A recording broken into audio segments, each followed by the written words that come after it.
Wake that ass up. Early in the morning. The Breakfast Club.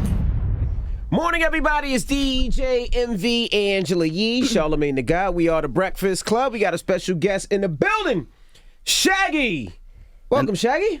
Never get tired of saying that, right? Nah, never at all. Same exact way. I'm waiting for Charlamagne to say his famous Jamaican phrase. Wagwan, bro. Yeah, new album, it's called what?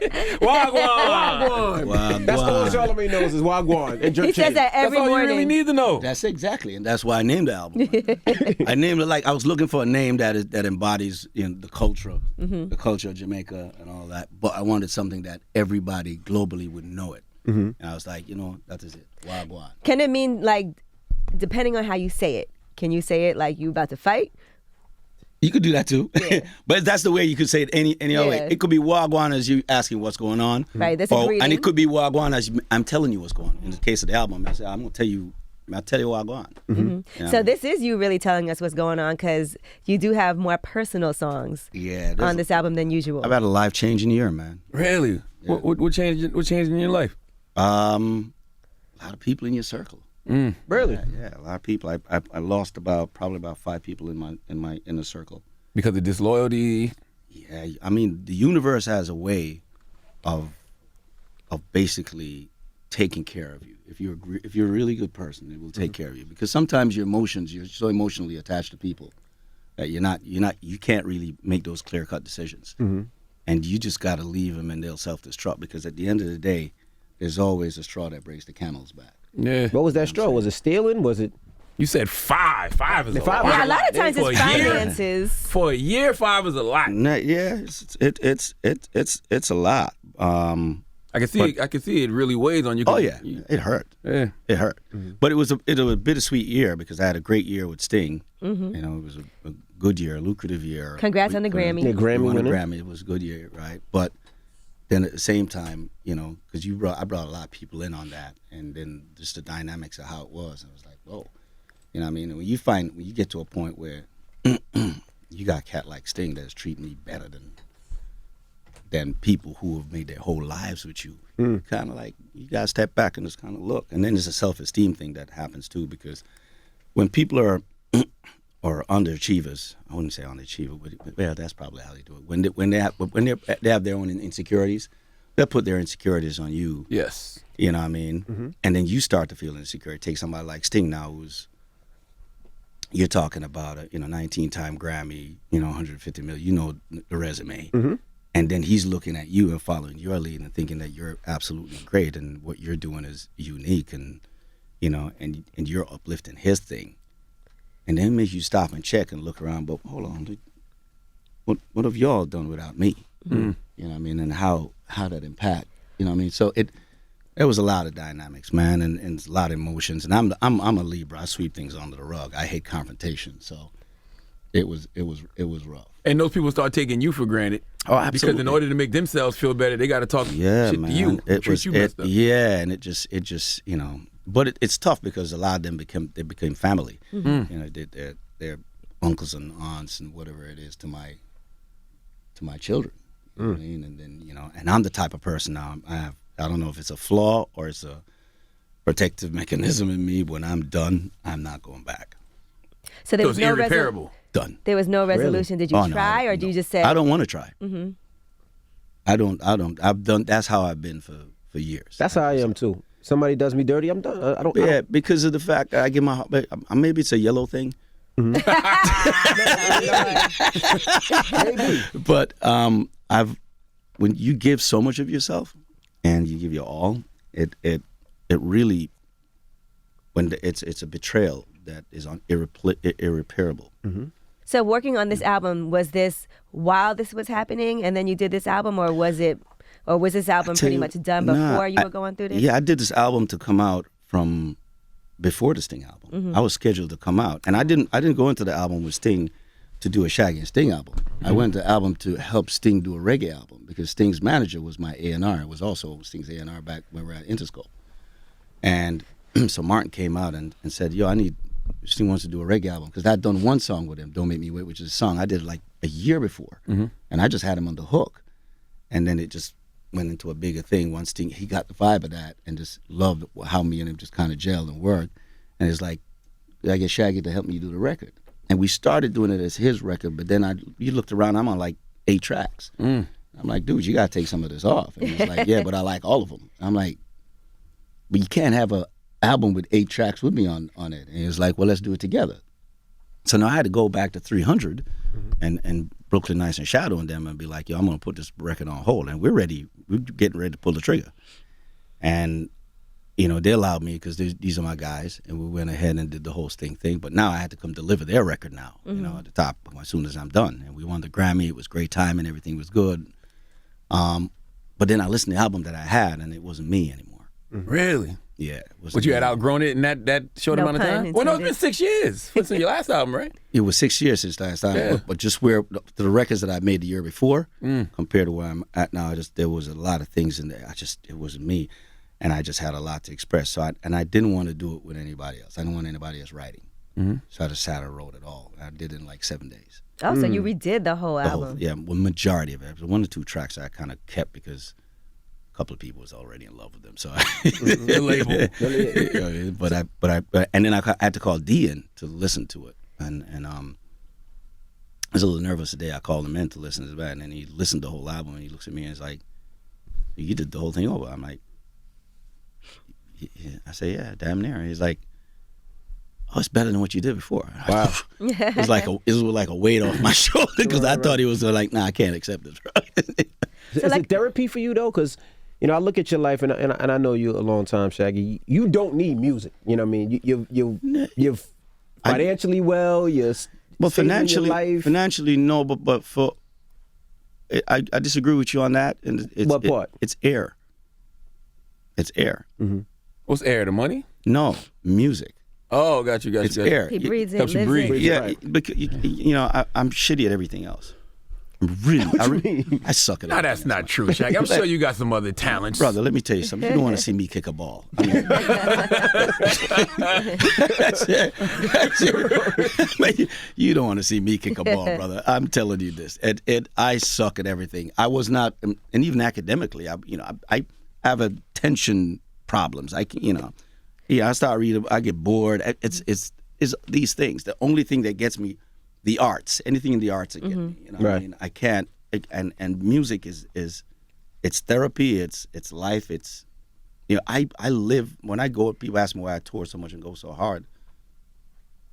I have to.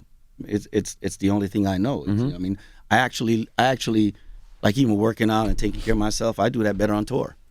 Right. When I'm not on tour, I eat all kind of shit. I mean, and just Being on tour is a workout too in itself. I guess because every night I'm on there for 2 hours and I'm sweating under these lights and it's better. So you're one of those people. If you stop doing music, you probably would like wither away and I'll die. be fat. Yeah, It's all I mean. that's your And- passion. Though. We know people like that. Like if you think about Joe Paterno, the coach of the Penn State, when they fired him, he died like within a couple of years. Oh yeah, absolutely. And even my boy Sting, I'll tell you what, you take him off tour, it's a wrap. Wow. I'll tell you that. You know, it's interesting that you say all of this as far as the people around you, because anybody looking at Shaggy and the success that you've had as an artist would think that you would be very confident and secure and not feel like anybody would not make you feel like you were this big star. Because we look at Shaggy like everybody across every genre of music knows who you are. So I would think you would know how you need to be treated. Yeah, but it to everybody. Like people who I don't have a close relationship with, or it's easy. I don't give a shit what you say. You could say whatever the fuck you want. I mean, it don't matter to me. That does not affect me. It's the people that you value their opinion. I mean, that's why you got to be careful. And I read something the other day that if you, I can't remember who I seen where it says, if you look at your circle and you're not inspired, then you're not in a circle, you're in a cage. Yeah. You know what I mean? You kind of have to look at things like that. And I'm like, wow. I mean, you're in a circle. That's your lean on. And in my record, I have a song called Wrong Room. You know what I mean? Where it boils down to, I said, if I'm their go-to, who's my go-to? Right. You know what I'm saying? If everybody come to you with their problems and you look and you fixing it and you say, well, what if I'm a problem? Any of these motherfuckers could fix my shit? I say it all the time. Who does the go-to person go to? Yeah. That's why I go to therapy. Therapy is good. Yeah. You know what I mean? I did therapy. You know But what you I mean? sweep things under the rug. I'm learning not to, though. You know what I'm saying? I'm still a work in progress in many ways. You know what I'm saying? And And the thing is that when you are a dude from the ghettos of Kingston, there's so many dramas that come through you from before that you don't even know. It's because ghetto life. I'm used to. I remember the day. I remember the day my mom bust my ass in front of all my friends. I remember the ass whooping. Yep. I remember what I was wearing. What she used. I remember what she used. I remember what it is. What she use? And if What she use? her damn bag, bro. Bag? Yeah, some shit. Yeah, it whooped my ass, and and she used to have this thing where she send you to go get. That's the worst thing anybody. And dad, I'm to you. Where You have they to say, pick your belt? Go pick your belt. Yep, I used to have to I'll do pick a that. switch. How, yeah. And then you try to How pick tra- like the smallest belt, but How that one hurt traumatic the is most. that, bro? I mean, some people aren't supposed to be parents, bro. And you said you've had a strange relationship with your mom. Yeah, that's hard too. That's still hard because I'm an only child too. So It's been how long since you guys have spoken? I haven't spoken to her in about probably 3 years. And that was a hell of a beating she put on you back in the day. No, but I think I'm starting to get to a place where I don't think that it's her fault. I just think that she was in an environment. We were very poor. It was from a poor family, ghetto. Why don't you speak to her though? I tried to, but it's so toxic because she's verbally abusive. Oh, let's talk. And about then she's verbally abusive to my children, and my family, and all that. So You don't take it as West Indian people are a different way, because my mother's. I should, Right. but I'm a type of person that I watch what I say to people, and how important it is for how you speak to people. That it does. A joke is a joke. I mean, I take a joke all day. Mm-hmm. You know what I mean? Don't matter how bad it is, as long as it's a joke. When you start to be really serious, you gotta be careful. Words are powerful, man, and they're impactful, and they'll move you emotionally. You know what I mean? And upset you to where it could cause damage for the rest of your life if that person really cares for you. You know what I'm saying? So you got to be very sorry. I could excuse it, but when are we going to stop excusing it? Because that's how it carries forward. To me, I didn't want that carry forward to where that fucked me up. Then I started doing it to my children. yes. So the rest of your family still keeps in contact though, like she does. Most of them, most of them. You know, and I've done a lot for Right, my because it's family. still your mom. So Well, you but said- just from a distance. Yeah, you see, there's a song on there when I said wrong. I said one of these songs. I said live. You say you work hard to make a living, so focused on making a living, you forget how to live. You know what I mean? You got to be careful of that because success is another thing. But in that line, in that song, too, I also said that you can't farm food when you're the chosen. You got 7 brothers that living in a tenement yard of Jamaica that had nothing at all, and we all come up with school. Family ain't got money to send you for proper education. You just in the school system. You know what I mean? One motherfucker might get locked up. Whatever it is, you know the story. But there's just one dude that make it out. You that one dude that got that opportunity. You got a visa to come to America. You got all of this shit. And you gonna farm food. You gonna drug it out, gal it out, whatever it is. I don't respect that. I look at that opportunity, and that's why I see these people say, "Oh yeah, Shaggy, you got money, and and you done it so much, you need to step aside and make some other money." Motherfucker, take me out. When Usain Bolt wanted to win with what's his name, Gatlin, he ain't tell him to step aside. He beat me. Oh, so what's that? You got too Jamaican on me just now. You said step outside. What did you say? What do you mean step outside? You said the guy. You said gap outside. What part of that conversation you know get that out You of? just said that. He says beat him. He says I'm in this position. If you want my position, take me out. Yeah. Got you. All right. Yeah. Okay. I'm not gonna give it to you. If you want it, take Yeah. it. Got you. You know what I'm saying? It's but you I feel gotta the same.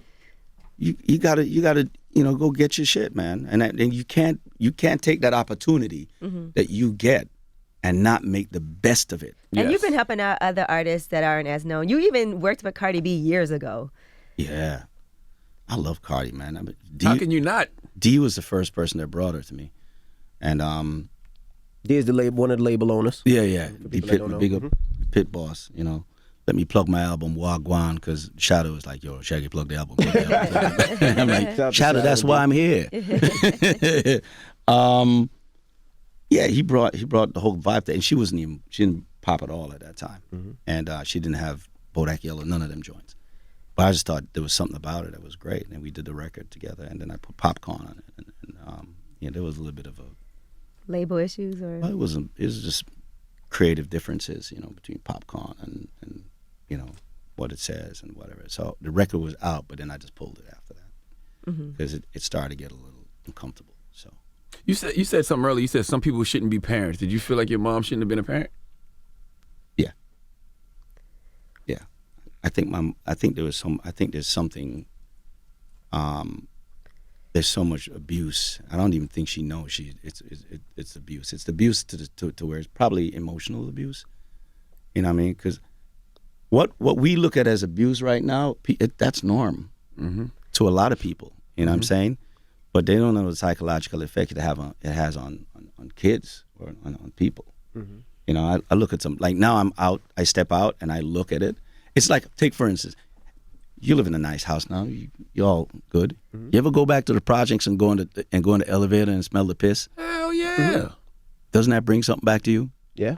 And do you know, and you're kind of disgusted when you step inside of it. Like, man, this is fucked up. I do that all the time when I go home to Moss Corner, South Carolina. I'll be in the trailer we grew up in, the single wide trailer. I'm like, how do we all live in this thing? Exactly. It became norm. So I'm saying abuse becomes normal after a while. Right. So in the ghettos, my friends get their ass whooped and yelled at and screamed at and slapped and punished. And to me, it was like norm. Right. Because you adjust, you know what I mean? But as you go along, it has a psychological effect on you. But if you're not strong enough, thank God I was strong enough to kind of overlook. And I don't even know if I'm strong because I'm still suffering from a lot of things emotionally at the same time. But when you get to that point, you're like, yo, it must not be the norm. So that's why I'm saying get to a point where you have to stop the cycle. So I don't think it's her fault, and I got to come to terms with that and figure out how am I going to have that conversation because we're on a race against time. Right. You know what I'm saying? And the love is there immensely. I still take care of her, and, financially, whatever it is. But I don't. It's having that conversation when it just becomes so toxic, and I was like, do I want that in my environment right now? Did y'all have that conversation or never? It's hard. It's hard to get past it. And I could say, let me get a counselor in to sit and have with me. You talk about old school Jamaica. Yeah, what? Don't talk to them white men about my problem. White man come tell me, man. Yeah, what? Did you know you had those issues with her before therapy? Because, like, for me... No, I handled it bad. I didn't. Okay. I didn't, because I wasn't... As I grow, I'm a different person now.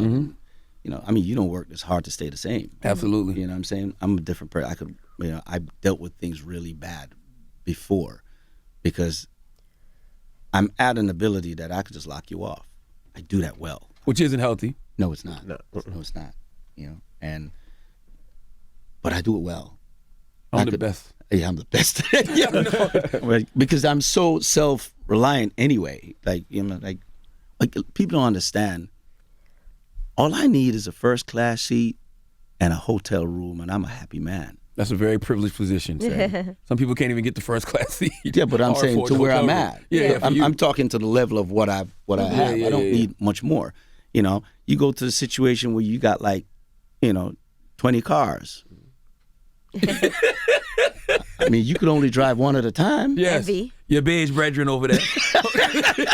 And then you have a bunch of houses that you don't like. I get to a point now I don't even own a car in America because I'm sitting to myself like, first of all, I can't park the fucker. You know what I'm saying? I drove a car the other day. I drove around for so long to find a park that I got annoyed. I'm like, yo, fuck this. Had a car service drop you right off. Easier. Easier. And cheaper, yeah. You know what I mean? Yellow man. You know what I mean? Do you drive your cars? All of them. Here? Every day. I make him take the Well, train. you don't drive all the cars every day. I drive a different car every day. We all drive I drive a different car every day. But you got to think, I'm leaving at 4 o'clock in the morning, so the road is clear. He lives in Jersey. And then when I leave, the road is clear. There's well, no you know other what way it to is? get here. You know what it is? That's why you got to do things to how your life is. Correct. To how it is. For me, it doesn't make sense. Right. And then I do car shows, which I put my cars in my own car show. First of all your see, don't think that the lights can do. And my cars are investments. And you know that. That's what I'm saying. Don't think the lights can do it ain't doing it for money. This boy all about his money. You know what I'm saying? because he's doing the car show. He's being very, very smart about how he doing. And buying all them old houses. And I got you. I watch you. You know what I'm saying? Are you driven by money though? I'm driven by doing something because you don't sleep. That's another. No, you know what? I'm driven by doing something that is new to me. For me, doing the cars and the car show, I never did it. I seen Flex doing it when I was a kid, and I wanted to do it. And everybody thought the car stuff was over, so I did it, and it was successful. So now everybody in every market wants to do it, so that drives me. Then the house thing, jumping into that market, I never was in it. So now that I'm doing it, it's like a drive to me. So it's like I can buy a house and flip it. Now I'm teaching people, my own people that look that's at me, a good way to do it. How to do it. But not only that, now I'm buying schools and turning schools into 60 units where people can live in a place where they ain't got to worry about rats in the staircase. They ain't got to worry about pissy hallways. They actually get new toilets, new furniture, new this, new that. Yeah. And now I'm helping my people, and I'm teaching them how to do it themselves. So that drives me. That motivates. That motivates me. So have you always been in a big family, like mom and dad? No. He's only child. I'm only child though. I'm only child, but it's only been my mom and dad. So for me, which is the same shit. Can I take it back to me now? Since you're started interviewing him, continue. I know I'm fucking with it. It's similar in my mind because I never had that.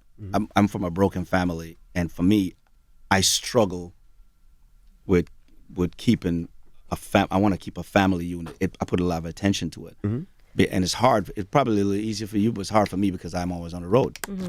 So I try to keep a family unit because I've never had it.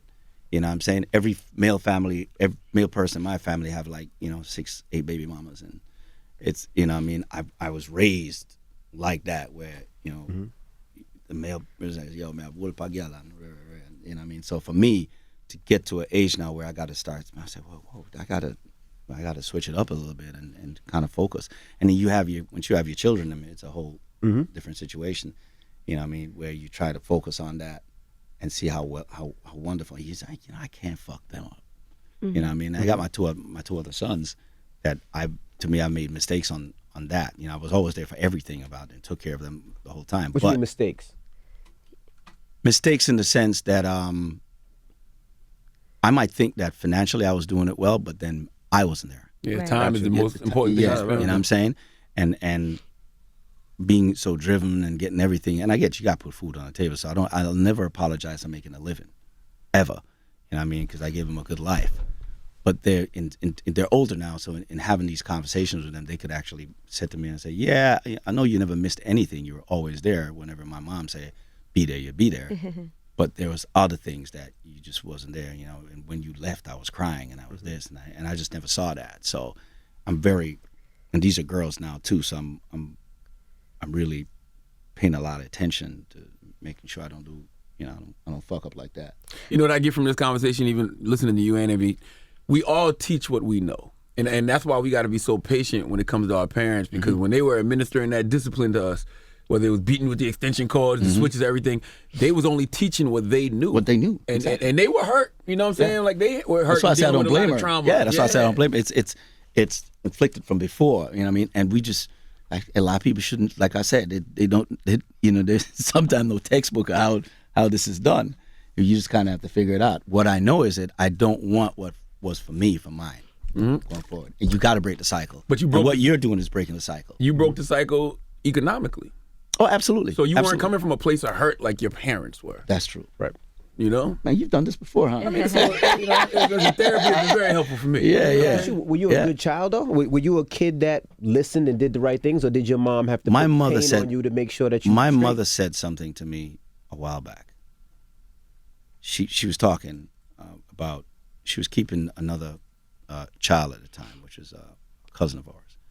And she's went the whole Jamaican thing. Say, yo, y'all idiot, yo. You know what I mean? She's cussing the girl because, again, she's not the greatest, parenting. Calling the child all kind of name. And then she's like, she's not like you. You never get no trouble.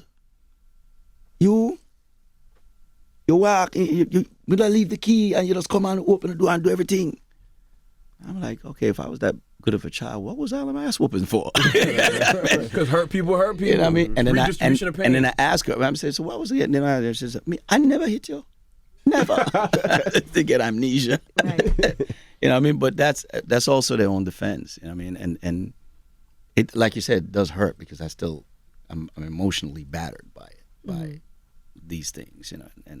But they're also lessons as you go along in life, and it certainly makes you a better person and makes you be aware of your circle and your surroundings and how you deal with people. You know what I mean? And there's things, you know, my manager recently sent me, we just did a deal for this new album overseas. And my manager sent me a chain of emails from different presidents of all the companies. And all the email I'm reading, you know, it's from these guys, you know, when you're saying, oh yeah, Shaggy just signed, we're going to go, we need you to jump on board on this. And they're like, I met Shaggy years ago when he was doing Boombastic, and he was so gracious to me. I was just a promotion guy, now he's the head of the company. And I'm reading all of these, and I'm looking at all of them, some of them taking the weekend off to try and make the deal happen, to do everything. And I said to myself, and my manager said to me, he said, shit, Shaggy, it's how you treat people, and it pays forward. These people are going out of their way for you now. And at that time, all you did was really treat them well. And that time, they were just, and even at radio, I meet people when I go on radio tours, a guy break out their phone and, yo, man, I was a late night jock, man. See these pictures, you and me, and rah, rah, rah. You know, and now he's the PD, and he's giving me a run. You know what I mean? I say, yo, man, I got you on this record. You know what I mean? And it's how you treat people. Absolutely. That it pays forward. You got, it's very important, you know, going up that ladder.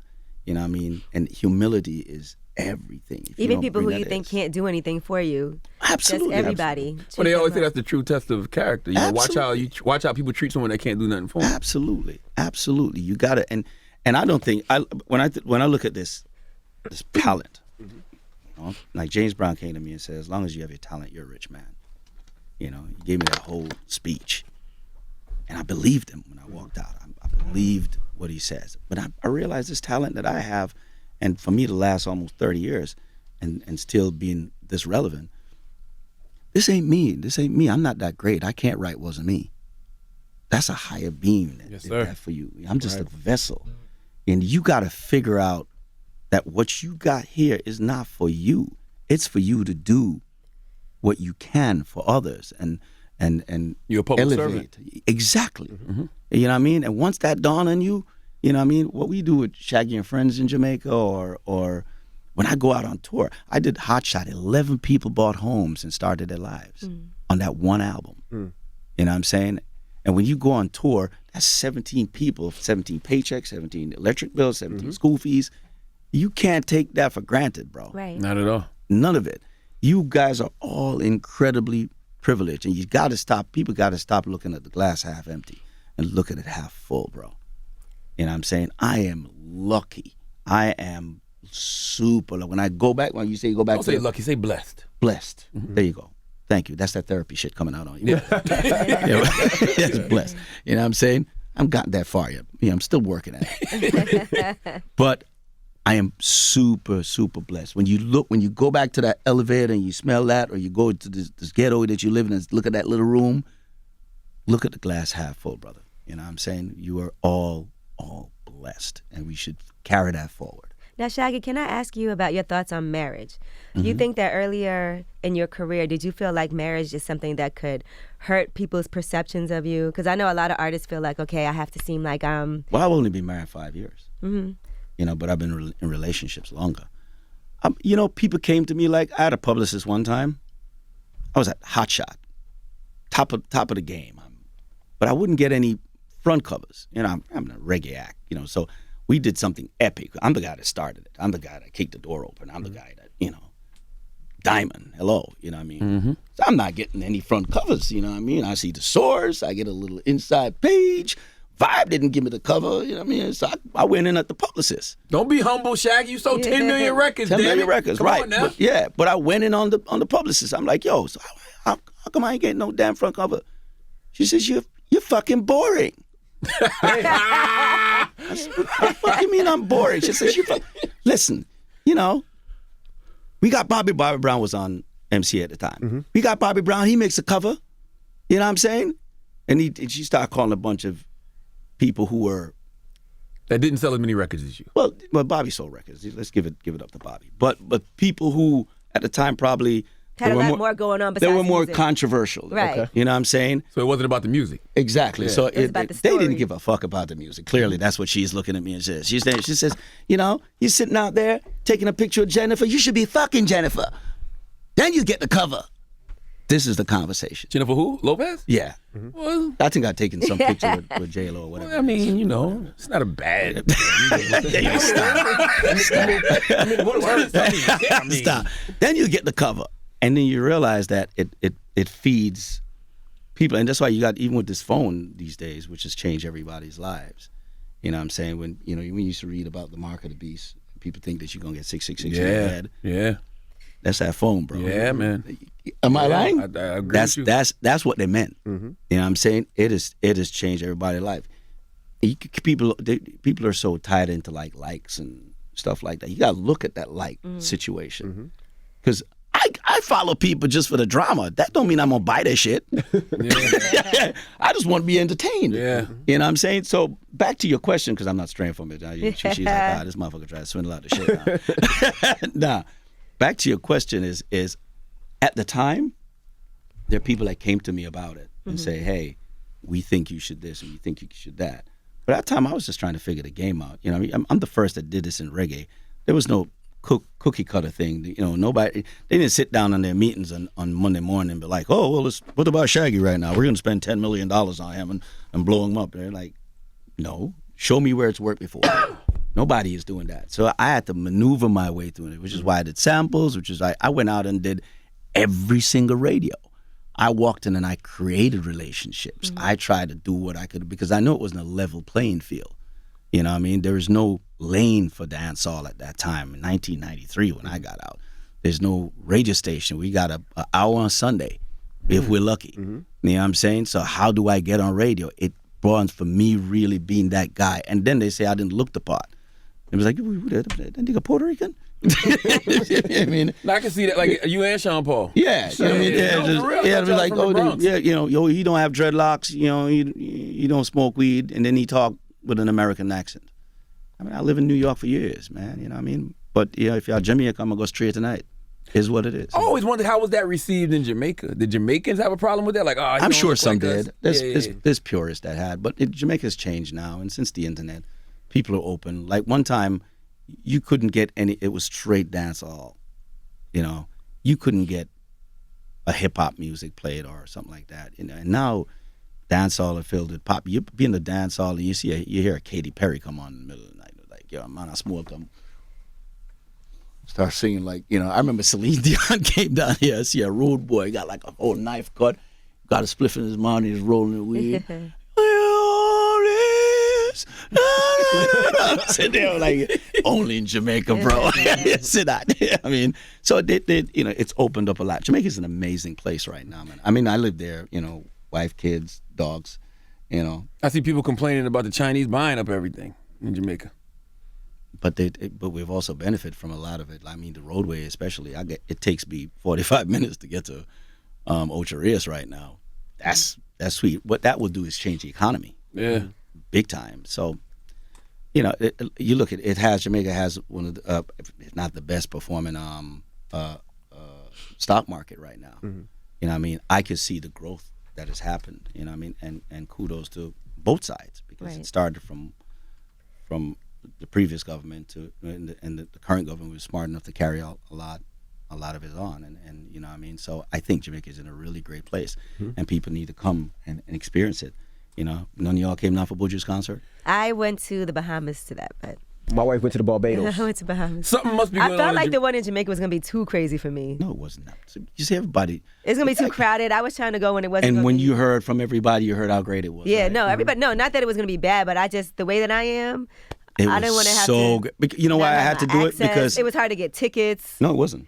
Oh, well, that's what people were telling me. They're like, Come "Oh, on, you're man. not." I know all the promoters, bro. And it wasn't hard tickets. for you, No, Shaggy. not me. Yeah, No, I'm not yeah. talking. Why I say I know, because I knew the inner workings. It was not hard to get. Because I was trying to find out how can I make sure we get the VIP. Da da da da da. You could have gotten that. You, Angela Yee, stop it. I asked Envy. I said, "Could you let me know?" And he didn't. So You know what I mean? I We reached worked out to it out. Butterfuco and Yeah, and they we took care tried. of us. Trust There you go.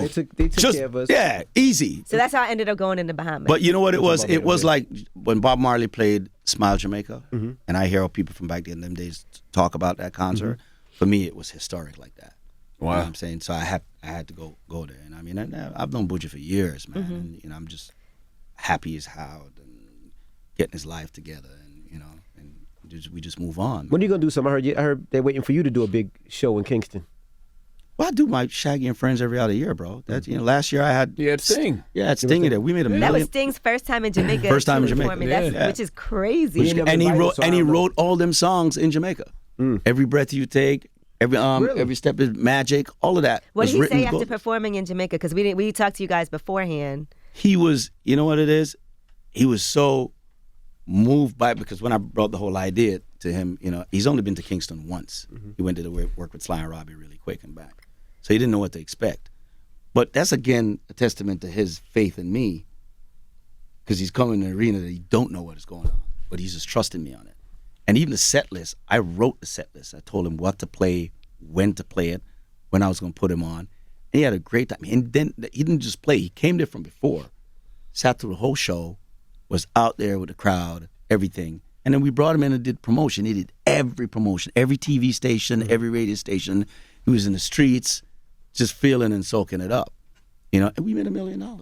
We made $1 million US, you know, I mean, we just opened our cath lab in Jamaica for the children, you know, and since we did it, they did about 30 heart surgeries on babies.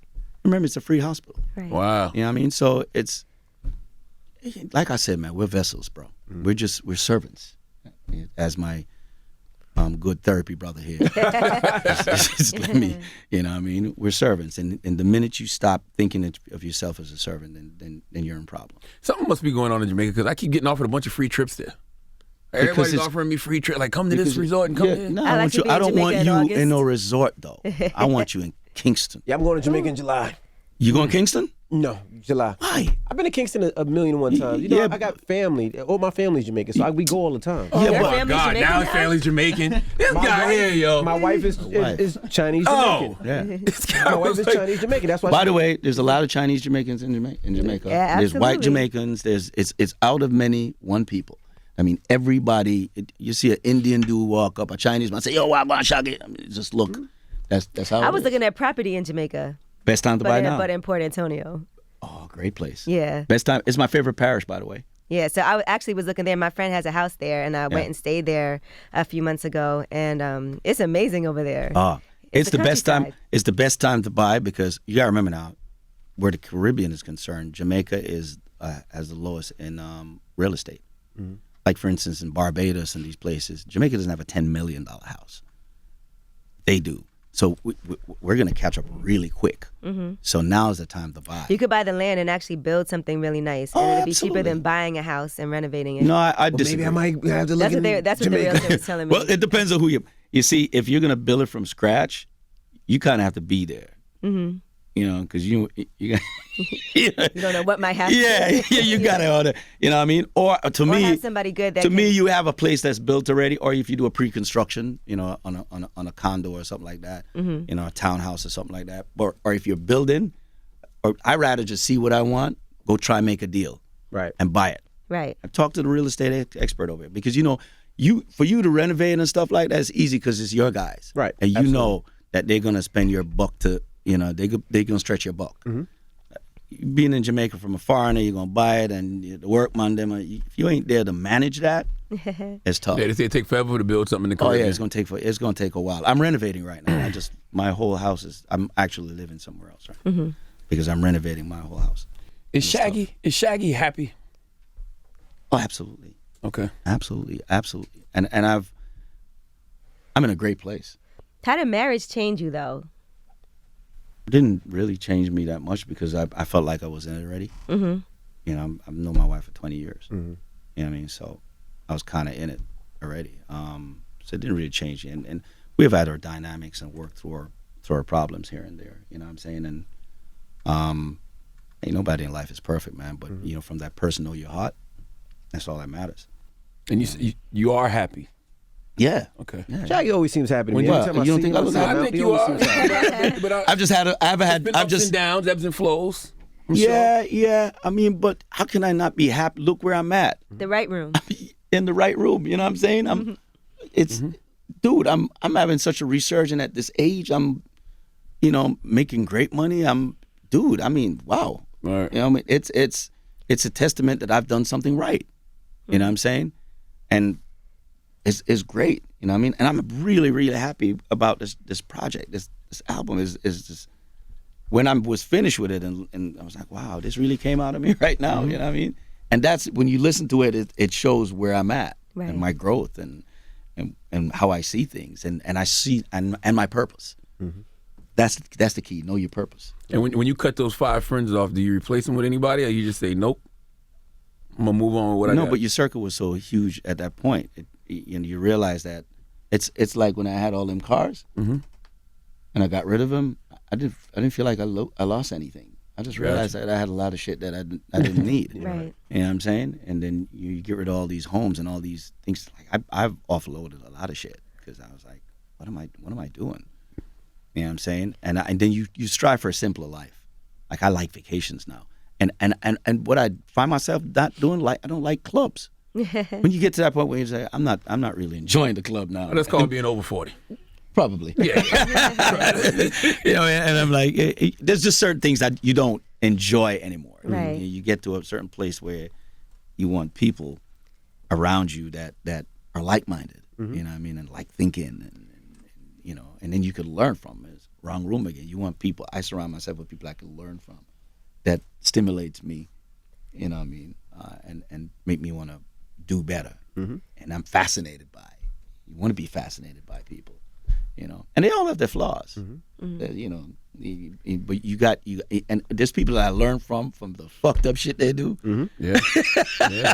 And there are people I learn from the good shit they do. You know what I mean? Just always learning. Yeah, you're just always learning. It's all good. Well, a nice, new album. self-reflective album out. Wagwan is out man. right now. And we Out thank you right for now. joining us, Shaggy. Thanks, man. I'm getting out of here. Well, I got to go back on tour now.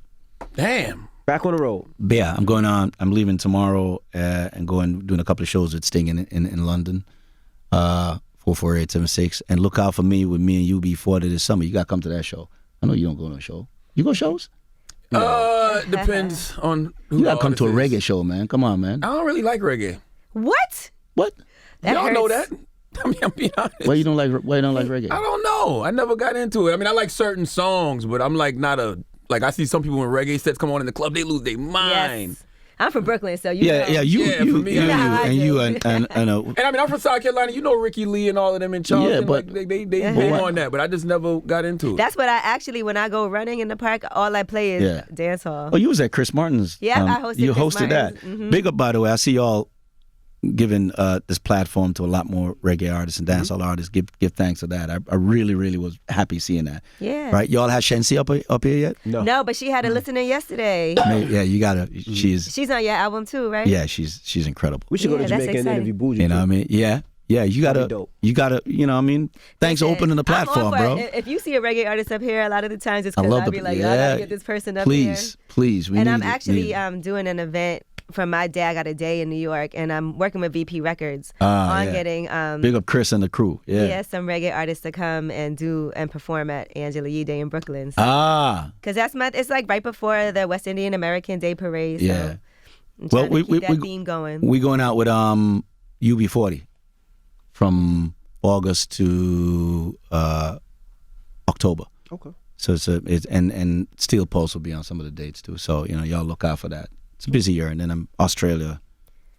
Damn, sit down for a second, Shaggy. God, give yourself some time. He enjoys it. It's his I like ear. it. Yeah. Well, But I spend time with my family. And I bring them out on some of the stuff. So it's good. all right. Well, it's Shaggy. It's All the right. Breakfast Club. All right, bass brother. Hey.